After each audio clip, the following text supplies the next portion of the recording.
ଅଣଚାଶ ନମ୍ବର ଜାତୀୟ ରାଜପଥରେ ଧାଡ଼ି ବାନ୍ଧି ଠିଆ ହୋଇଛନ୍ତି ଶହ ଶହ ମାଲବାହୀ ଟ୍ରକ୍।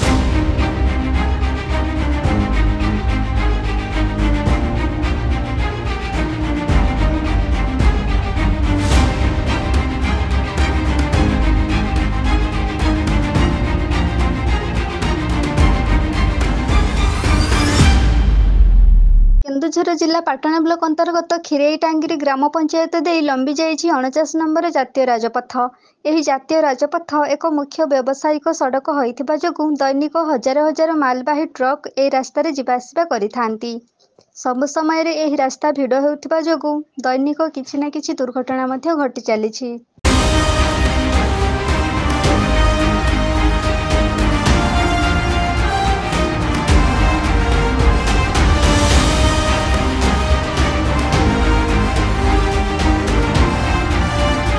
ସଡ଼କ ଏକ ଦୁର୍ଘଟଣା ସଡ଼କର ପରିଚୟ ପାଇସାରିଥିବା ଯୋଗୁଁ ଏ ରାସ୍ତାର ପଥଚାରୀ ସବୁବେଳେ ବିପଦକୁ ସାଙ୍ଗରେ ନେଇ ଯାଇଥାନ୍ତି। ଏହି ରାସ୍ତାରେ ଅନେକ ଦୁର୍ଘଟଣା ଘଟି ଅନେକ ଜୀବନ ଚାଲିଯାଇଥିବା ବେଳେ ଅନେକ ବ୍ୟକ୍ତି ପଙ୍ଗୁ ଅବସ୍ଥାରେ ରହିଛନ୍ତି।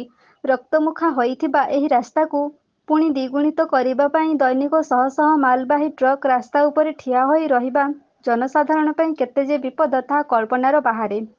ତଥାପି ପ୍ରଶାସନର ଦୃଷ୍ଟି ପଡ଼ିପାରୁନାହିଁ ଏହି ବିପଦକୁ ବରଣ କରିଥିବା ଜାତୀୟ ରାଜପଥ ଉପରେ।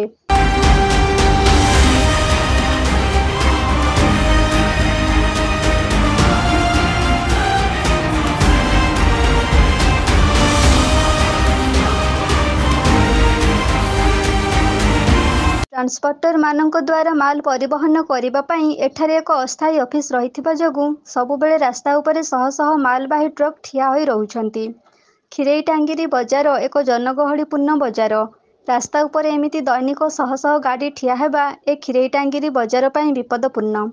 ଏ ବଜାରର ସୁରକ୍ଷା ପାଇଁ ବିପଦକୁ ଆଡ଼େଇ ଦେବା ପାଇଁ ଟ୍ରାନ୍ସପୋର୍ଟ ଅଫିସକୁ ଅନ୍ୟତ୍ର ସ୍ଥାନାନ୍ତର କରିବା ପାଇଁ ଜନସାଧାରଣ ଅନେକ ଦାବି କରିଥିବା ବେଳେ ଟ୍ରାନ୍ସପୋର୍ଟ ଅଫିସ ଗୁରୁତ୍ୱ ଦେଉନାହିଁ।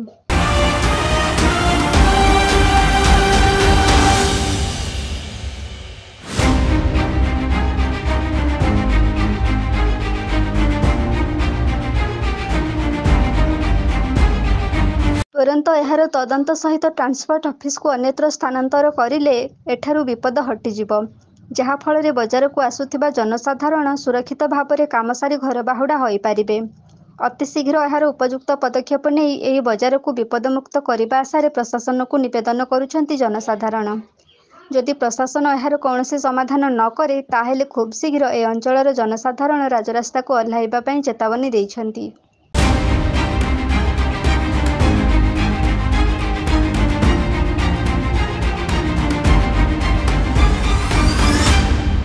କେନ୍ଦୁଝରରୁ ବାସୁଦେବ ସିଂଙ୍କ ରିପୋର୍ଟ, এবি ନ୍ୟୁଜ୍।